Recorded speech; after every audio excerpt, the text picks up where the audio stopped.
This time on Road and Race, we look at the easy way to code your BMW to access all the hidden features, how to hack your standard exhaust to make it sound epic, and amongst other things, how to cheaply improve the look of your BMW.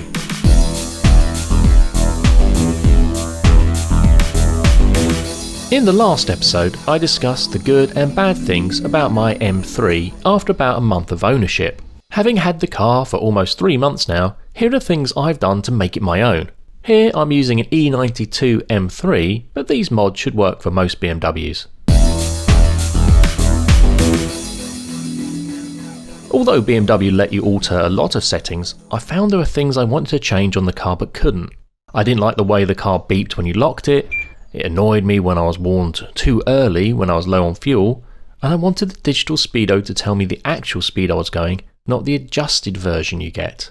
But the biggest frustration for me was that you had to remember to manually fold the side mirrors before you got out of the car. So obviously I'd forget, get out of the car, remember, and then have to go back.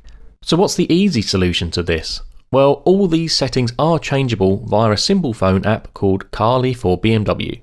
You need to buy this app and their special OBD adapter, although they do make a free light version and support some third-party adapters.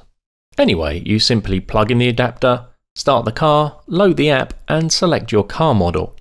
Once in, there's an incredible array of settings you can now change. Their website lists them all, and I'll put a link to it in the description box.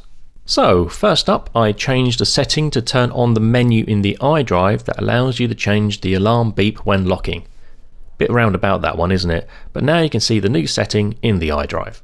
Next up, I changed a fuel warning alert from 31 miles to 12 miles and set the speedo to show its true speed. Here you can also turn on the digital speedo if you don't already have it.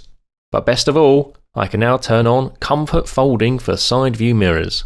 So now they fold automatically when I lock the car. Lovely. The Karli app can also be used for fault diagnosis and check engine codes. Whilst I think the M3 is a stunning looking BMW, there was one element that I thought could be improved. I never really liked the chrome grille. I'd seen the dual slat gloss black grille on the current F generation of M3s and wanted it. Unfortunately, it's a different size grille than my earlier E generation car, but fear not, after a bit of hunting around I found a seller on eBay making an F style grille for my car, and only for £40. Bargain. I'm always a little dubious about eBay purchases as I'm worried it wouldn't fit properly, but to my surprise it was a perfect match. Here's a comparison with one of the new grilles installed.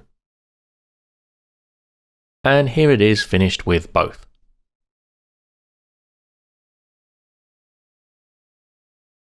Installation was actually really easy. I just had to remove these 4 screws to get access and the grille is only held on with these clips. Took about 20 minutes. Whilst many third-party exhaust systems exist for a BMW, you'd be looking at about £1,000 for a full system and then the cost to have it fitted. One alternative is to hack your existing exhaust. Here's a diagram of the standard exhaust on my M3. For about £100 you can have the 2 perforated sections, shown here in yellow, replaced with a solid piece of stainless steel. This is more commonly known as the 2-pipe mod. Unfortunately, this was already done to my car by the previous owner, so I don't have any video of what it sounded like before from the factory, but here's what it sounds like now.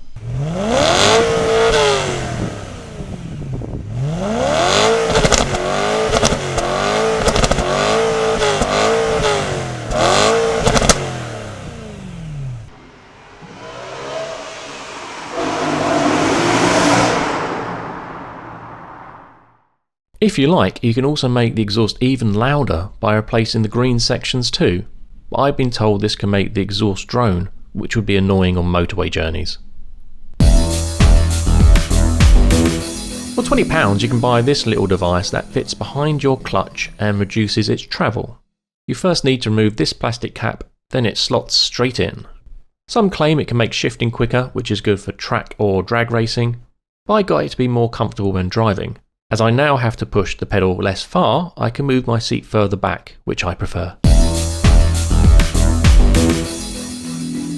Where do leaves and rainwater go when they land on the front of your BMW? Down this hole, that's where. Over time it can get blocked. Here you can see mine was already filling up with junk. If you want to avoid having to use my patented screwdriver technique, you can buy leaf grills from any BMW spares department for about a tenner. Then all you have to do is periodically lift them out to empty them. They came as standard on my plain old E90 320D, but not on my M3. Strange, eh? If you have an older BMW like mine which doesn't have Apple CarPlay or even support Bluetooth audio, you can retrofit a cheap cable-based solution. Here's mine. It's a £12 iPhone composite AV cable from Amazon which supports the older iPods and iPhone. I've attached the official Apple Lightning adapter for my iPhone 6S and a phone to mini jack adapter. At the other end is a USB to 12 volt adapter from Alki. This is the more powerful type of adapter that delivers 2.4 amps rather than 1, so we'll be able to charge the phone whilst it's being used. Also from Alki is their magnetic air vent mounting kit. You stick the flat piece of metal to your phone and then insert the plug into an air vent.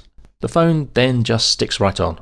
I've tucked the rest of the cabling under this plastic trim, tied up the slack in the armrest, and plugged the 12 volt and mini jack in. I've then programmed button 8 on my car to be the line in input for the stereo.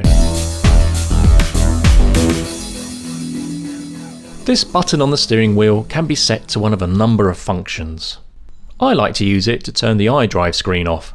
You don't really need it on most of the time, and turning it off will save a little bit of power and save the screen.